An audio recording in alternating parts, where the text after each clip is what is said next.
bulan September yang lalu, kami mengundang 10 orang penulis dari 8 kota yang berbeda untuk membaca Gresik melalui sudut pandang mereka sebagai seorang penulis.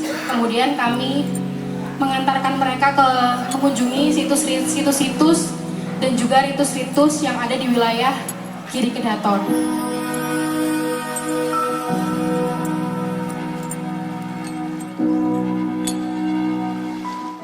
Keturunan siapa sehingga bisa jadi apa istilahnya Syah Bandar ya?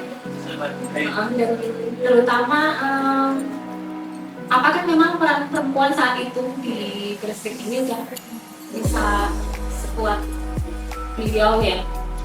Apa yang menyebabkan dia bisa sekuat itu?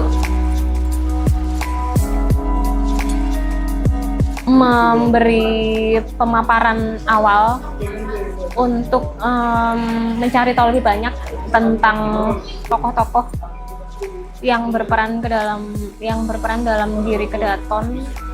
Terus terang saya cukup tertarik dengan Nyi Ageng Pinatih karena tidak banyak tokoh wanita yang diciptakan dalam sejarah yang punya kekuasaan yang begitu besar sehingga jadi Syah Bandar, sehingga mungkin saya ingin meneliti lebih jauh tentang beliau.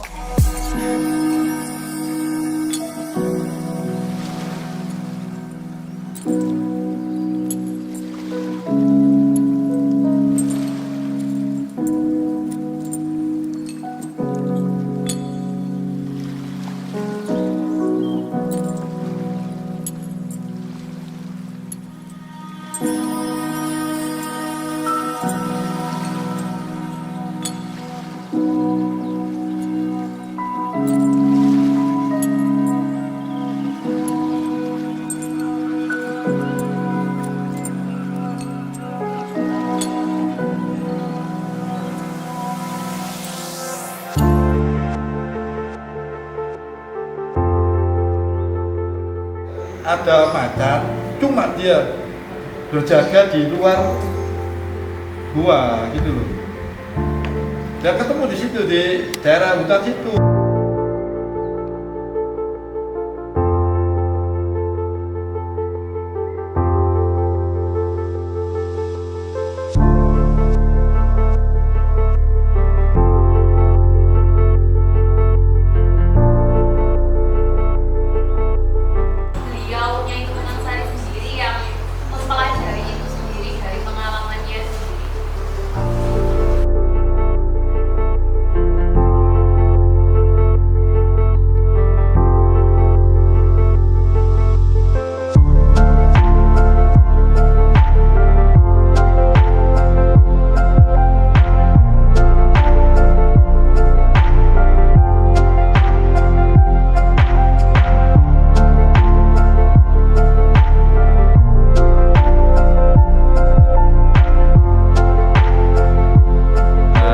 Residensinya menarik, kemudian juga saya belum pernah melihat yayasan manapun mengadakan residensi sastra sebelumnya gitu. Jadi saya sebagai seorang penulis pemula gitu excited gitu untuk mengikuti kegiatan ini.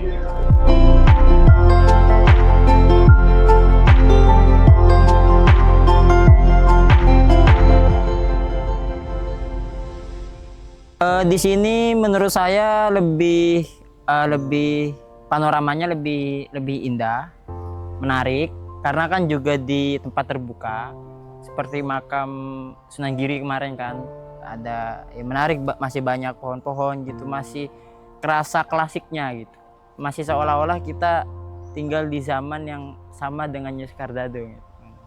Seru, asik.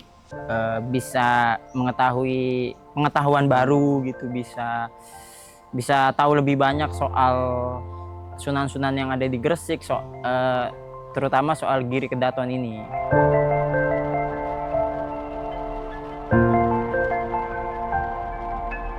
Itu data-data yang meskipun sifatnya sangat mentah sekali saat residensi, itu bisa diolah, lalu kemudian data itu menjadi arsip teman-teman sekalian yang kemudian nanti akan ditopang oleh kerja-kerja riset yang lain. Jadi ada field research, ada desk research yang lain, kita bisa doom scrolling buat aktivitas kita semua. untuk mencari atau melakukan hal untuk melengkapi puzzle-puzzle melalui hal-hal yang lain.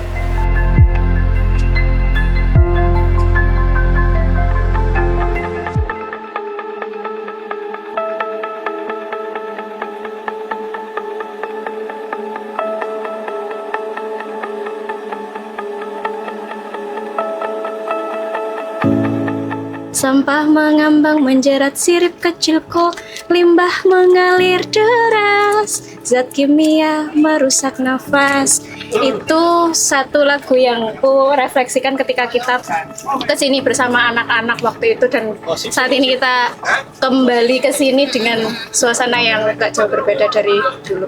Menurutku itu ya sama sih ya, perasaannya kurang lebih. Jujur aku baru pertama kali sih lihat laut yang gimana ya, perasaan sebenarnya tenang tapi lihat laut biasanya senang, tapi kali ini kayak campur aduk gitu ya. Campur aduk, benar. Iya, kan? Campur aduk. Tapi sebenarnya kita juga adalah pengguna dari hasil industrialisasi ini. Jadi ya sebenarnya gimana ya? Dibutuhkan tapi dilematis. Ya, dibutuhkan tapi ternyata ya ada sisi-sisi yang tersakiti dalam proses produksi itu.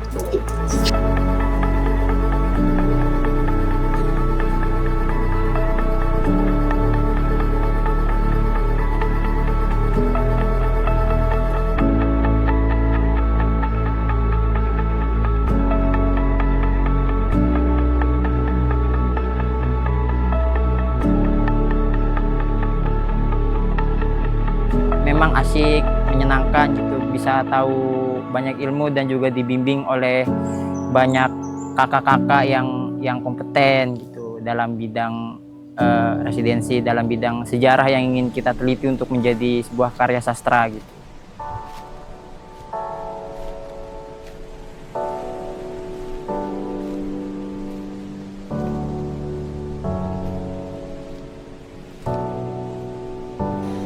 Hasil dari pengamatan residensi mereka kemarin hari ini akan kami luncurkan ke dalam buku yang kami beri judul Tambo Girisik.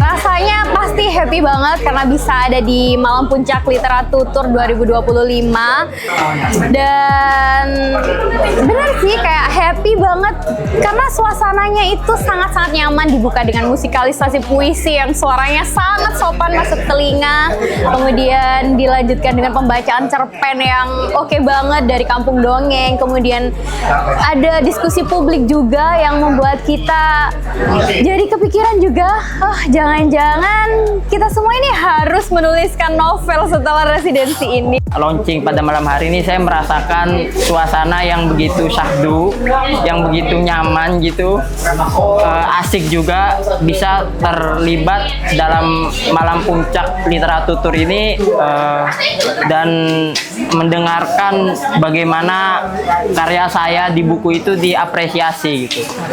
Yang pastinya bangga juga karena bisa menjadi salah satu penulis dari buku keren ini, Tambo Girisik, yang ilustrasinya bisa dilihat cantik sekali teman-teman.